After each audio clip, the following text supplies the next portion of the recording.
Hello दोस्तों, स्वागत है फिर से आपका एक बार आपके अपने चैनल बाजार की बात में। और आज बाजार के बात की शुरुआत करेंगे गरवारे हाईटेक फिल्म के साथ। और यहाँ पे कोई ट्रेड नहीं बन रहा अभी, तो यहाँ से आगे बढ़ते हैं। नेक्स्ट स्टॉक है वो है चंबल फर्टिलाइजर। यहाँ पे इसने न्यू एंट्री यानी कि री एंट्री नहीं बोल सकते इसको, सेकेंड एंट्री यहाँ पे जनरेट हो चुकी है। क्योंकि यहाँ पे जो 3-4 दिन का जो कंसोलिडेशन था उसके ऊपर जाके इसने क्लोज दे दिया हुआ है। तो यहाँ पे आपका ये सेकेंड एंट्री जनरेट हो चुका है ये वाली कैंडल पे। और आपका जो रिवाइज स्टॉप लॉस है वो हो जाएगा ये कैंडल का लो। ये कैंडल का लो कर दो, या फिर ये जो बड़ी वाली कैंडल है ना उसका ये ओपन वाला रख सकते हो, तो वो भी कर सकते हो। तो मैं अभी इसको रिवाइज करके ये एसएल कर देता हूँ यहाँ पे चेंज। तो आपके ध्यान में ये आएगा, ये वाला एसएल है 607 का। तो फिर आगे जाके फिर कभी 607 पे अगर ये कैंडल क्लोज आता है इसके नीचे, तब हम यहाँ से वो ले लेंगे एग्जिट। तो ये हो गया आपका सेकंड एंट्री। और सेकंड एंट्री को है तो मार्क भी तो करना पड़ेगा, तो याद रहेगा अपने को कि हमारा यहाँ पे सेकंड एंट्री था। और जो न्यू नए व्यूअर्स हैं, नए जो चैनल पे नए लोग जो आके देखेंगे उनको पता चलेगा ये कि यहाँ पे कैसे सेकंड एंट्री जनरेट हुई थी। ठीक है, तो ये बात हो गई अपना चंबल फर्टिलाइजर की। और उसके बाद बात करेंगे तो ये इंटरग्लोब एविएशन यानी कि अपना इंडियो। यहाँ पे अपना ट्रेड अभी भी चला जा रहा है, कोई टेंशन नहीं है। और फिर है कोरोमंडल इंटरनेशनल। और यहाँ पे आप देखो तो पता चलेगा कि कितने दिनों से ये यहाँ पे इतना टाइम पास कर रहा है। 1 2 3 4 5 6 7 8, तकरीबन 8 आधा महीना इसने यहीं पे निकाल दिया हुआ है। ठीक है, और ये बहुत ही वीक हो चुका है। पर इसके ऊपर चला गया तो बहुत अच्छा आपको यहाँ पे एक बाउंस दिखेगा। बाउंस यानी कि एक अच्छा खासा अपमूव दिख सकता है यहाँ पे। ठीक है, तो ये है कोरोमंडल इंटरनेशनल। और उसके बाद बात करेंगे तो ये वेल्सपन कॉप। तो वेल्सपन ने ट्राई किया था अपना ऐसे हिट करने के लिए, पर नहीं हो पाया और अभी अच्छा ट्रेड चला जा रहा है। और एस्ट्राजेनिका फार्मा कुछ नहीं कर रहा है, आप सब जानते ही हो कि वो बड़े से चैनल के अंदर चला जा रहा है। और जो प्रीवियस ऑल टाइम हाई है उसके ऊपर क्लोज भी नहीं दिया। और एक आगे जाके भी उसके पास एक बड़ा सा रेजिस्टेंस है, वो है अपना ट्रेंड, ये अपवर्ड ट्रेंडिंग चैनल का जो अपर लाइन है वो। तो उसके ऊपर क्लोज होगा तभी कुछ देखेंगे। और ये जेएसडब्ल्यू स्टील में भी कुछ नहीं हुआ है, जो प्रीवियस ऑल टाइम हाई था उसके ऊपर वो क्लोज नहीं दे पाया। सेम आईसीआईसीआई बैंक में भी उसने जो अपना प्रीवियस हाई था वो उसके ऊपर ब्रेक नहीं, मतलब उस वो हाई को ब्रेक नहीं कर पाया और उसके ऊपर उसके ऊपर क्लोज नहीं दे पाया। और ये नारायणा अच्छा चल रहा है ऑलरेडी। और यहाँ पे बोला जा सकता है आपका ये थर्ड एंट्री, अगर कोई ये मिस किया हुआ है तो ये एंट्री भी ले सकते हैं, वैसा एंट्री है ये। ठीक है, तो अभी ये अपना जो एंट्री है ना इसी को आप एसएल बना के भी ट्रेल कर सकते हो। तो सेम चीज करो, ये जो एंट्री है ना वही बन जाएगा आपका एसएल। तो ये entry is equal to S L भी रख सकते हो। यहाँ पे मैं यहाँ पे टाइप कर देता हूँ entry is equal to S L. Previous entry is equal to S L. हो गया आज। तो ये हो गया previous entry is equal to S L. और उसके बाद बात करेंगे कोटक महिंद्रा बैंक। तो आज वापिस उसने थोड़ा सा जो 3 दिन का थोड़ा शांति जो 3 दिन उसने रखी थी, आज वापिस वो अपना पुराना जो ट्रेंड है वो पकड़ लिया हुआ है और ऊपर की तरफ जाने का स्टार्ट कर दिया है। और यहाँ पे है मुथूट फाइनेंस। तो मुथूट फाइनेंस में भी कुछ नहीं हो रहा है अपना। एक्चुअल में देखा जाए तो उसने जो अपना एसएल था उसको टच किया था, मतलब क्लोज नहीं दे पाया, पर अपना एंट्री जनरेट हुआ ही नहीं अभी तक। ठीक है, तो जब तक एंट्री नहीं होता तो एसएल का कोई वैलिडेशन नहीं होता। और ये अपर इंडिया, तो यहाँ पे भी कोई नया एंट्री या एक भी एंट्री नहीं बना, क्योंकि जो प्रीवियस ऑल टाइम हाई बना था ना उसके ऊपर वो क्लोज नहीं दे पाया। और एसआरएफ सेम विथ एसआरएफ में भी कोई एंट्री अभी तक नहीं बन रहा। और ये है मन्नापुरम। मन्नापुरम में भी कोई एंट्री नहीं बन रहा क्योंकि प्रीवियस हाई के ऊपर क्लोज नहीं दे पाया। और ये है अवंती। अवंती में भी कोई मतलब एसएल हिट नहीं हुआ है और जो ट्रेड चला जा रहा है वो चला जा रहा है। और जैसे ये कैंडल पे बात किया थोड़ा वीकनेस दिख रहा है, तो वीकनेस था। और देखते हैं आज वापस एक कैंडल अच्छा बना हुआ है ये कैंडल। तो देखते हैं शायद आने वाले 1-2 दिनों में हो सकता है ये अगर 950 का लेवल ब्रेक कर जाएगा तो एक आपको 1000 का रेट मिल सकता है, 1000 का रेट मिल सकता है या दिख सकता है। और ये बजाज फाइनेंस, तो यहाँ पे भी अपना जो उसका एंट्री हो चुका था उसके बाद जो ट्रेड चला जा रहा है वो चला जा रहा है अभी भी। और रेडिंगटन कुछ नहीं हो रहा है, आप जानते ही हो। और बोला भी था अगर आपको कॉन्ट्रा ट्रेड लेना है तो ये लाइन के आजू बाजू में मिले तो आप कॉन्ट्रा ट्रेड ले सकते हो 8-10% के लिए। और ये स्टारनिक्स परफॉर्मेंस मॉडल अपना एसएल हिट हो चुका था ऑलरेडी यहाँ पे। ठीक है, तो अपना एसएल हिट करके फिर वापस वो ट्रेड अपना जा रहा है, तो अपने को कुछ यहाँ पे करना नहीं है। तो सोच रहा हूँ इसको मैं अभी नेक्स्ट वीक से, मतलब हाँ नेक्स्ट वीक से ये स्टॉक को अपना वॉच लिस्ट से निकाल दूंगा। और यहाँ पे है जेके सीमेंट। जेके सीमेंट को क्यों रखा हुआ है, क्योंकि जेके सीमेंट ने आज ऑल टाइम हाई टच किया हुआ है। ये है जेके सीमेंट का ऑल टाइम हाई, तो 5111। तो अभी इसके ऊपर अगर वो क्लोज देगा तो अपन भी यहाँ पे एक ट्रेड ले लेंगे। और बाकी तो कोई पैटर्न बनता हुआ देखा जाए तो एक हल्का चैनल जैसा दिख रहा है मेरे को, पर इतना भी कोई क्लीन चैनल नहीं है। चैनल है पर क्लीन चैनल नहीं है। तो ये देखो, क्लीन चैनल नहीं है, नहीं है क्लीन चैनल नहीं है। ठीक है, तो ये नहीं, ठीक है, इसको नहीं रखते अभी, चैनल की कोई जरूरत नहीं, क्योंकि चैनल मेरे को नहीं दिख रहा, क्लियर क्लियर चैनल नहीं दिख रहा। ओह, तो ये जो प्रीवियस हाई के ऊपर अगर क्लोज आया तो हम लोग यहाँ पे एंट्री करेंगे या फिर वेट करेंगे। और ये है क्रूड। तो क्रूड देख रहे हो कि 3 दिन से थोड़ा सा मजबूती दिखा रहा है, तो क्रूड में भी अभी कुछ करना नहीं है वैसे। और ये निफ्टी की बात बाद में करेंगे। और ये है गोल्ड। तो गोल्ड ने वापिस वापिस अपना वो पुराना मोमेंटम पकड़ा, और देखो तो जो उसका ऑल टाइम हाई था वो क्रॉस करने की कोशिश कर रहा है अभी, या करेगा। तो ये गोल्ड में आप चाहे तो एक स्विंग ट्रेड बनेगा इसके ऊपर 89,000 के ऊपर।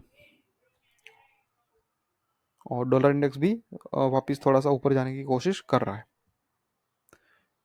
तो ये हो गया बात आज का स्टॉक का। और निफ्टी की बात कर ले, तो निफ्टी में क्या हो रहा है वो देखते हैं। तो सबसे पहला निफ्टी का 5 मिनट का चार्ट लगेगा अपने को। तो 5 मिनट के चार्ट पे निफ्टी ने आज क्या किया।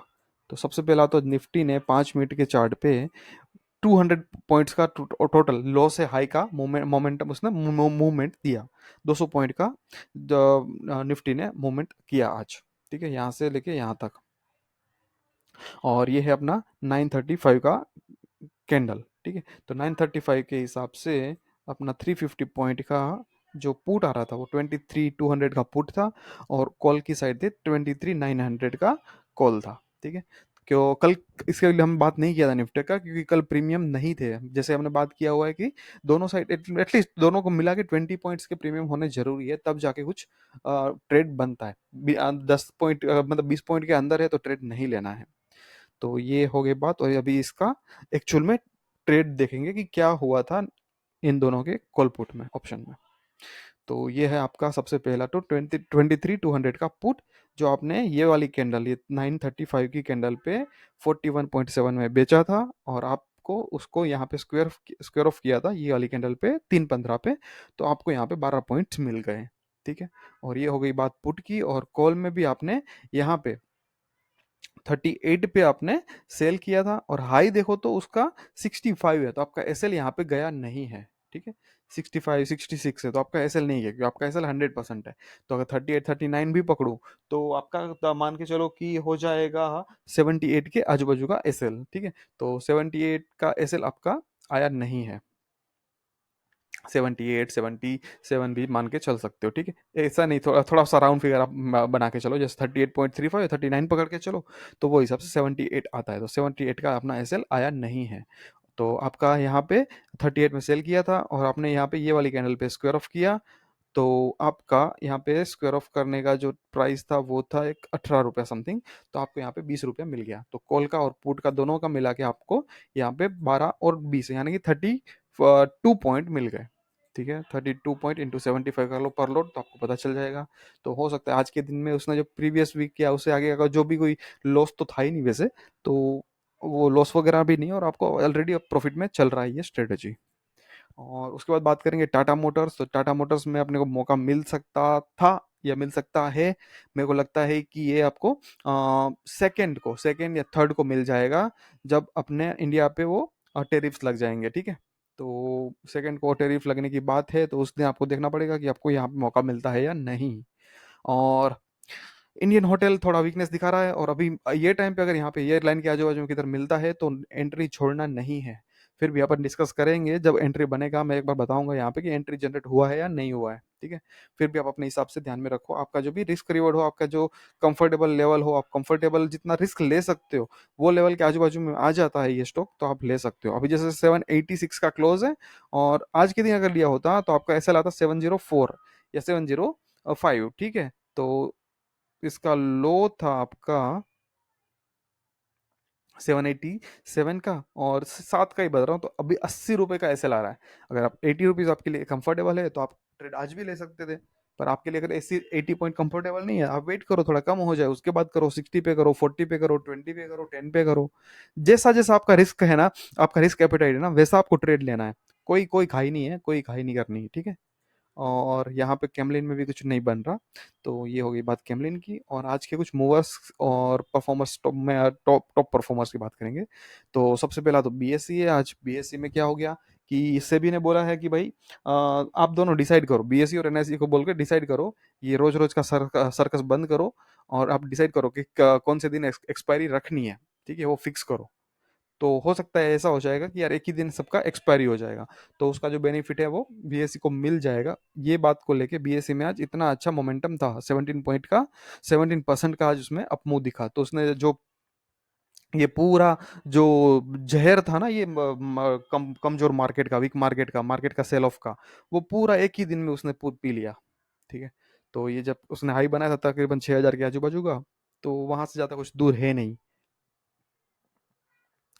तो ये बात हो गई बीएससी की। फिर एस्ट्रा डीएम 6%, पीएनजी 6.3%, और अतुल। केमिकल में थोड़ा ध्यान रखना, केमिकल में थोड़ा सा मजबूती ज़्यादा दिख रहा है मेरे को। और लूजर्स में एजिस लॉजिस्टिक, और यहाँ पे देखो गरवारे टेक्निकल फाइबर, कल कितना परसेंट था मालूम है, याद है? अपना वीडियो देख लेना, आपको पता चल जाएगा। कल ये 11, 12, 15% का अप था, ठीक है, और आज 8.5% डाउन है। तो यही खेल है मार्केट का, एक दिन लेके जाता है, अगर आप प्रॉफिट बुक नहीं करते हो तो दूसरे दिन आपकी जेब से पूरा पैसा लेके जाएगा वो। और चार्ट भी देख लेते, चलो इसका चार्ट देख लेते हैं, बताते हैं। तो ये गरवारे हाईटेक का चार्ट, यहाँ पे थोड़ा सा टाइम लग रहा है, तो टाइम लग रहा है तो हम लोग यहाँ पे किधर देख लेंगे, गरवारे हाईटेक।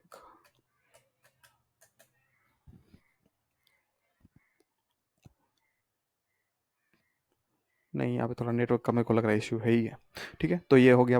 बात करेंगे फिर इंडियन ओवरसीज है, वहाँ पे भी आपको वीकनेस है, और ब्रेन बी सॉल्यूशन, तो यहाँ पे भी थोड़ा वीकनेस है।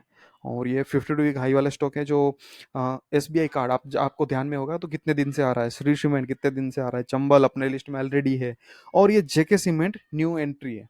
तो 52 वीक हाई में अगर आपको दो सीमेंट के स्टॉक्स दिख रहे हैं, तो सीमेंट पे थोड़ा सा फोकस बढ़ाने की जरूरत है, क्योंकि सीमेंट में कुछ बन रहा है, कुछ हो रहा है, अपने को देखना पड़ेगा क्या हो रहा है, ठीक है। तो सीमेंट सेक्टर पे नज़र रखो, और सीमेंट स्टॉक्स पे नज़र रखो।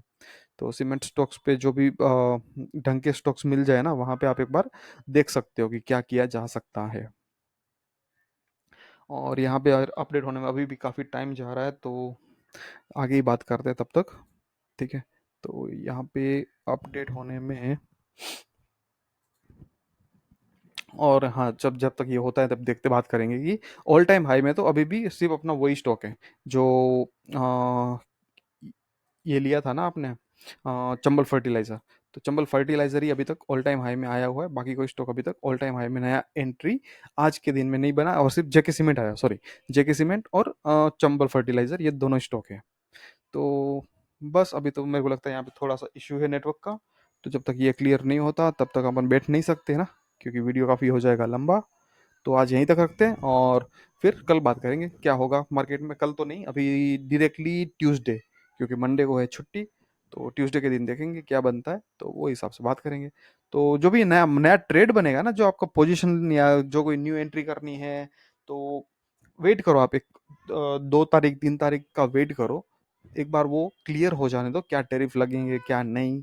उसके बाद जो मार्केट में भी थोड़ा सा ये फियर वगैरह आता है क्या नहीं आता है, वो सब एक बार निकल जाने दो, एक बार वो जो बवंडर है ना उसको गुजर जाने दो, उसके बाद देखेंगे कि क्या हिसाब से क्या ट्रेड लेना है, ठीक है। और अंत में वही डिस्क्लेमर डिस्क्लोजर कि यहाँ पे जो भी स्टॉक के बारे में बात किया हुआ है वो सिर्फ और सिर्फ एजुकेशन पर्पस के लिए है, और कोई भी आपका ट्रेडिंग या इन्वेस्टमेंट डिसीजन इन स्टॉक में हो या ना हो, तो आपको आपके फाइनेंशियल एडवाइजर से कंसल्ट करके ही आपको ट्रेड या इन्वेस्टमेंट डिसीजन लेना है। ठीक है, ये वीडियो सिर्फ और सिर्फ एजुकेशन के लिए है। ये आपको सिर्फ और सिर्फ आपको एजुकेशन ये प्रोवाइड करना है कि किस तरह से ट्रेड लिया जाता है, किस तरह से एग्जिट किया जाता है, किस तरह से स्टॉप लॉस रखा जाता है। ठीक है, तो आज यहीं तक रखते हैं। Thank you, bye bye.